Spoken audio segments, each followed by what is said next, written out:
So I'm up a ladder at the gable end wall on the house, the front of the house where the porch is at. You can see down below, and then there's the roof line.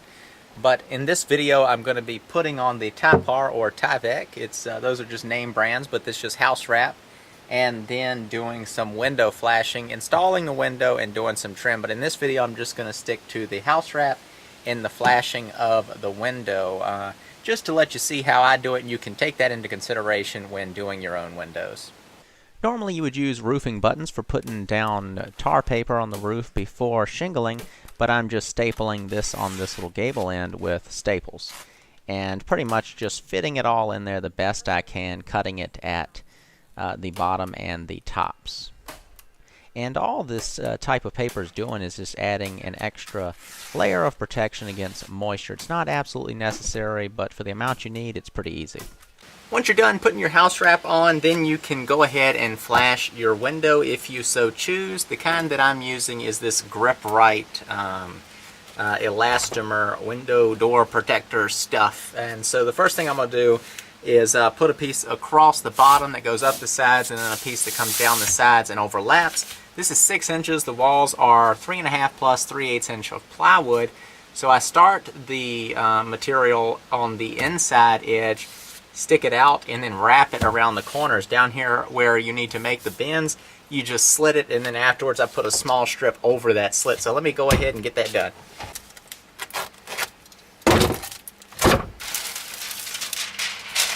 One thing that is important that you always need to keep in mind is that you're going top to bottom. Bottom to top with this, because the water will shed over the gap. You don't want to start at the top and then overlap from the bottom going towards the top, because then the water could run under whatever precautions you've taken.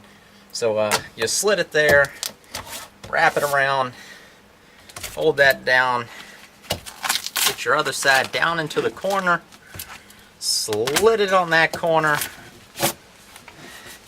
and wrap it around. And this is just the first layer of protection. Once we get the window in, we will then add some more. But this is actually going a little too far, and on the inside for later on I shouldn't have hung it out that far, so we'll slit some of this off.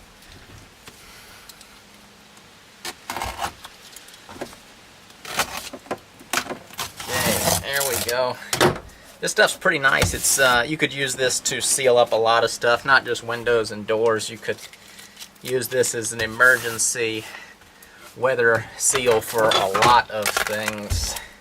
And then when it comes to the sides, I don't normally, you could do what you want, but for these windows, they're pretty far into the eaves, so I don't go all the way to the top. I just go part of the way up the window, because it's protected by the eaves of the roof, and the fact that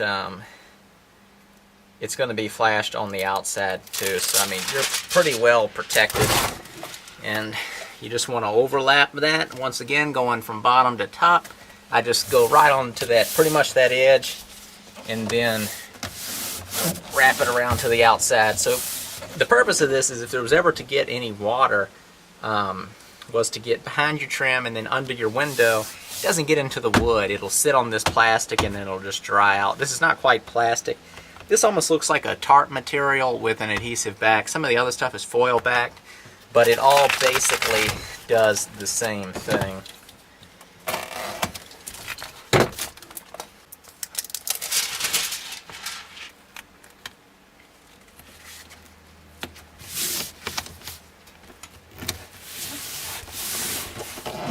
And that's all there is to it. Now we'll just toss these little corner pieces in there to make sure no water gets in on those corner cuts.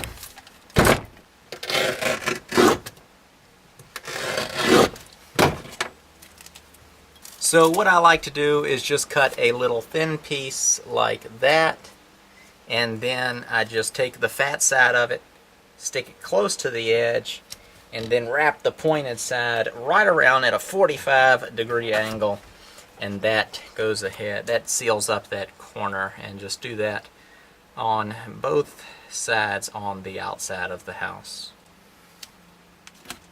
Cost on this stuff, if you're curious, is this particular roll I got from a small hardware store. It's 6 inches, 75 feet long, and I paid $23 for it. Lowe's sells 4-inch wide rolls by 25 feet, or no, 33 feet. It's called Tight Seal is a brand, a foil backed, and that is $10 a roll. So buying longer rolls saves you a little bit money, plus the 6 inches gives you a little more leeway. You can always split it right down the middle to get some 3-inch strips if you need it. Also, the 4-inch doesn't allow you to overlap quite as much on the inside and still be able to make it to the outside.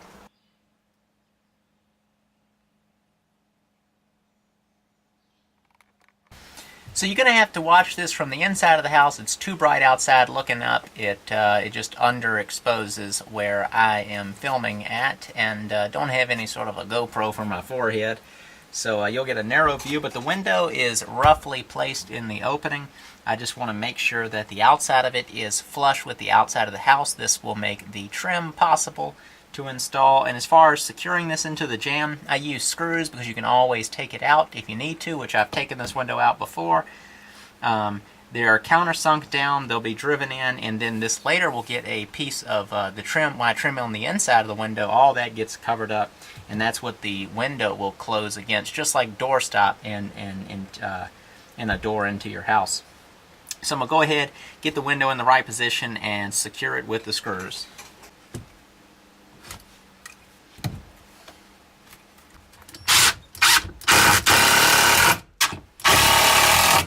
Then at the top, the outside rafter is what you just put the window up against in my design. So I just need to pull that out and then drive this screw in. And I don't want to over tighten that too much because it'll pull the window over. And then I can do this one.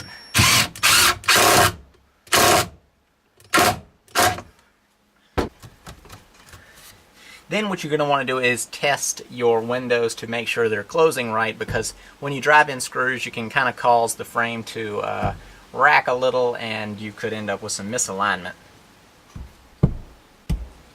So, window's good, so now we're going to flash the outside.